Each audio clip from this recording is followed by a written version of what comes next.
Soy de los que piensan que la distinción entre riesgo inherente y residual es impráctica, y si usas matrices no es muy útil para tomar decisiones. Vas y le muestras a un tomador de decisiones que al pasar de inherente a residual, con cierta mitigación o control, tus riesgos pasan de rojo a verde y eso te costará tanto dinero.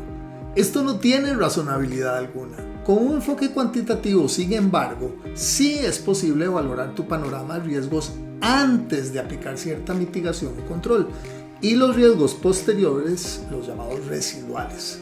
Veamos el siguiente ejemplo de riesgos de ciberseguridad. Aquí hay un registro de 10 riesgos identificados.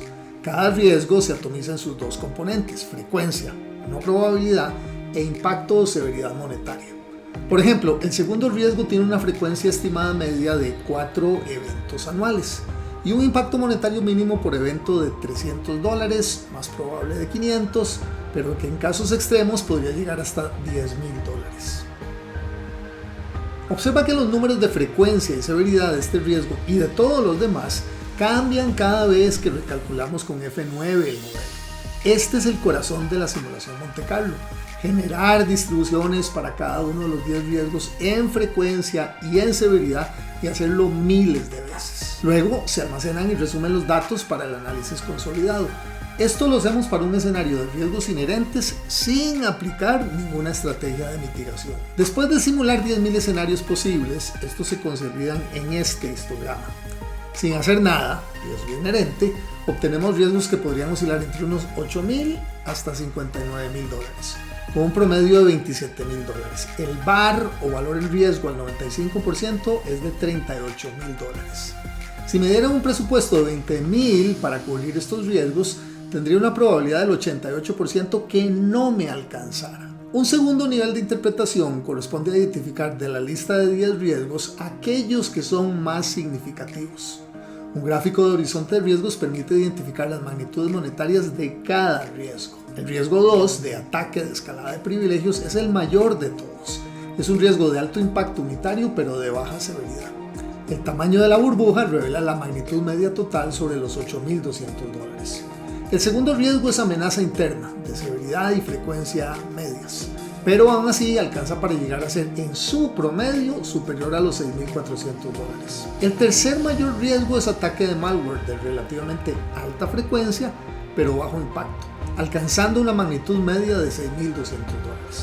Queda claro, comparando a los otros 7 riesgos remanentes, cuáles son aquellos que debemos mitigar primero: el 2, el 3 y el 5. Esta es la fotografía cuantitativa del riesgo inherente, el riesgo pre-mitigación. Ahora, imagínate que una estrategia de mitigación sería adquirir una tecnología de cortafuegos que cuesta $3,000 y que garantiza que podría reducir en un 50% la probabilidad de estos 3 mayores riesgos identificados. Los parámetros de las distribuciones de frecuencia se reducen en un 50%. Por ejemplo, para el ataque de escalada de privilegios, la frecuencia media pasa de 4 a 2 anuales. Ahora, volvemos a simular 10,000 iteraciones. Bajo las nuevas condiciones residuales, la frecuencia de estos 3 riesgos se reduce a la mitad. La pregunta que queremos responder: ¿vale la pena pagar $3,000 por tal cortafuegos? El riesgo total disminuyó en promedio entre antes y después de $27,000 a menos de $20,000. El VAR al 95% pasó de $38,000 a $28,000. La probabilidad de que no me alcance con un presupuesto de $20,000 pasó de un 88% a un 44%.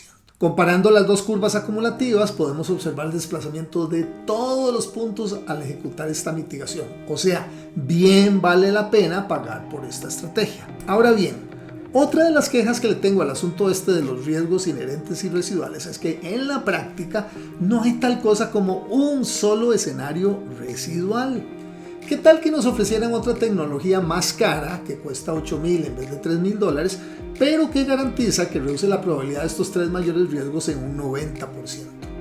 ¿Vale la pena pagar por una estrategia más cara pero más eficaz? Cambiamos los datos respectivamente y volvemos a simular. Antes copio los resultados del último escenario residual para volver a comparar. El nuevo escenario post-mitigación revela que el riesgo total medio pasa ahora de $27,000 a $16,000. El VAR al 95 pasó de 38.000 a 21.000. La probabilidad de que no me alcance con un presupuesto de 20.000 pasó de un 88 a tan solo un 9%. Comparando las dos curvas acumulativas, observamos el desplazamiento de todos los puntos al ejecutar esta más cara, pero más eficaz estrategia. O sea, bien vale la pena pagar más por esta segunda estrategia alternativa de riesgo residual. Así las cosas, el horizonte de riesgo se desplaza para albergar frecuencias muchísimo más reducidas. Mientras que en el escenario pre-mitigación, las frecuencias de algunos riesgos llegaban hasta 20 por año, ahora se han reducido significativamente. El riesgo mayor pasó a ser ahora el 4, ataque de suplantación de identidad, el cual era tan solo en el escenario original el cuarto mayor. Esto nos llevará a otra ronda para buscar riesgos y mitigarlos jerárquicamente. Es decir, a volver a buscar otro escenario residual. Observa cómo este tipo de modelos resuelven efectivamente los problemas de cómo decidir en análisis de riesgo de tipo inherente residual. Conociendo este tipo de soluciones a problemas tan prácticos de riesgos, yo no sé cómo alguien podría llegar donde un tomador de decisiones diciendo que X estrategia reduce un riesgo de rojo a verde y cuesta tanto. Por algo será que a muchos profesionales de riesgos no se les toma en serio cuando llegan con herramientas como las matrices que son tan ingenuas, subjetivas, arbitrarias y endebles. Si te interesa descargar este modelo de forma gratuita en su versión estudiantil, contáctame por favor a este correo. Será un gusto compartirlo contigo.